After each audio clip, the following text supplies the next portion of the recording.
Para analizar la gestión de la crisis sanitaria y económica por el COVID-19 en Perú, tenemos el comentario del doctor Juan Cruz Olmeda, profesor e investigador en el Centro de Estudios Internacionales del Colegio de México y director de la revista Foro Internacional.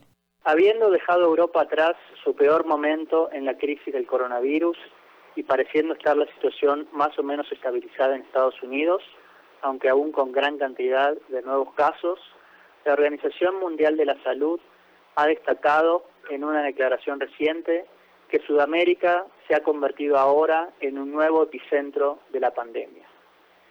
Sin duda, esta categorización se debe en gran medida a la situación de Brasil, con cerca de 350.000 casos y el segundo país con mayor cantidad de infectados en el mundo.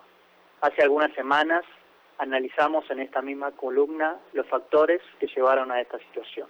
El segundo país con más casos en el continente es Perú, que se acerca a los 120.000 casos y en donde ya han comenzado a vivirse escenas similares a las que semanas atrás observábamos en ciudades del norte de Italia, en Madrid, en Guayaquil o en Nueva York.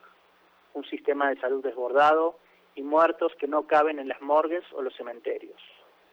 Esto último ha quedado en evidencia durante días recientes por videos y testimonios de lo que está sucediendo en la ciudad de Iquitos, en la región de Loreto. Cadáveres apilados en la morgue municipal porque el crematorio no da abasto. Pacientes hacinados en los pasillos de los dos hospitales de la ciudad y declaraciones de médicos confirmando que a muchos que llegan al área de emergencias se les pide que vuelvan a sus casas, aunque a primera vista resulta evidente que necesitan atención hospitalaria. El gobierno regional ha comenzado a convocar a estudiantes o recién graduados en medicina para que refuercen los equipos de los hospitales, dado que también una cantidad importante de los trabajadores de la salud se han infectado.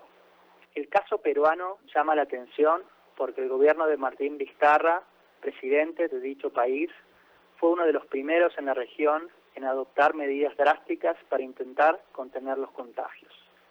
El 16 de marzo se decretó la emergencia sanitaria y se impuso una cuarentena obligatoria, estableciendo que los peruanos solo podrían salir de sus casas para comprar artículos imprescindibles como alimentos y medicinas. Al mismo tiempo, se cerraron las fronteras del país para limitar el ingreso de extranjeros e incluso se propusieron toques de queda en distintas ciudades para controlar el movimiento de personas. Desde entonces, la cuarentena se ha ido extendiendo y en los últimos días se ha establecido que continuará hasta el 30 de junio. Al mismo tiempo, el gobierno ha propuesto un ambicioso programa de ayuda económica, que supone transferencias directas de dinero para la población más vulnerable, pero también créditos y subsidios a empresas. De hecho, se trata del esfuerzo de mayor alcance en América Latina. Estas medidas explican que la popularidad de Vizcarra haya experimentado un importante incremento en los últimos meses, llegando a ubicarse su margen positiva por encima del 70%. Perú también ha destacado por ser uno de los países que aplica la mayor cantidad de test en la región.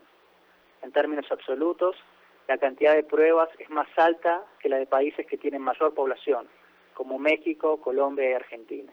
Algunos plantean que es esto lo que explica que la cantidad de casos confirmados sea tan alta. La lógica dice que al aplicarse más pruebas, de manera inevitable aumentará el número de positivos. Esto por las propias cualidades del virus, que lleva a que una parte importante de los infectados presente síntomas leves o incluso resulten asintomáticos, que por lo tanto ni siquiera acudan a consultas con los médicos. Sin embargo, recientes análisis han destacado que la expansión del contagio ha tenido sus raíces en ciertas características estructurales de la economía y la sociedad peruanas, que son compartidas por otros países latinoamericanos.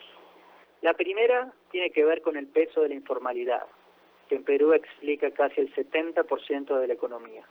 Se trata de trabajadores que no cuentan con salarios asegurados ni realizan actividades que les permitan hacer home office y que entonces dependen de sus ingresos diarios para subsistir. A pesar de que el gobierno instrumentó programas para atender estos sectores, muchos de quienes viven de este tipo de actividades se vieron forzados a continuar trabajando a pesar de la situación. Incluso el propio pago de los subsidios se convirtió en un problema porque mucha gente no posee cuentas bancarias a donde pudiesen hacerse las transferencias. Esto llevó a que se produjeran aglomeraciones importantes en los bancos, contradiciendo los principios del distanciamiento social. Por otro lado, es importante destacar que una porción importante de la población vive en condiciones de hacinamiento y pobreza. En muchos de estos hogares, 5 o 6 personas deben compartir una habitación, lo que lleva a que quedarse en casa no resulte una alternativa.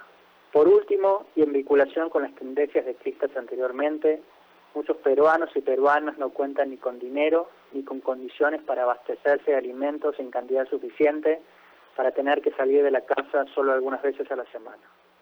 Lo anterior explica que los mercados populares hayan estado concurridos de manera cotidiana y se hayan convertido en espacios para la propagación del virus. Una nota reciente de la BBC señala que, según datos oficiales, el 86% de los vendedores del mercado de frutas de la Victoria de Lima dio positivo a los test de COVID. Sin dudas, las cualidades del coronavirus llevan a que los gobiernos se enfrenten a escenarios inciertos. El caso de Perú deja en evidencia, sin embargo, que las características particulares de América Latina hagan que incluso las recetas exitosas probadas en otros países no den iguales resultados en la región. El desafío para nuestro continente aparece entonces como más grande todavía. Para Radio Educación, Juan Cruz Olmeda, profesor investigador del Centro de Estudios Internacionales del Colegio de México.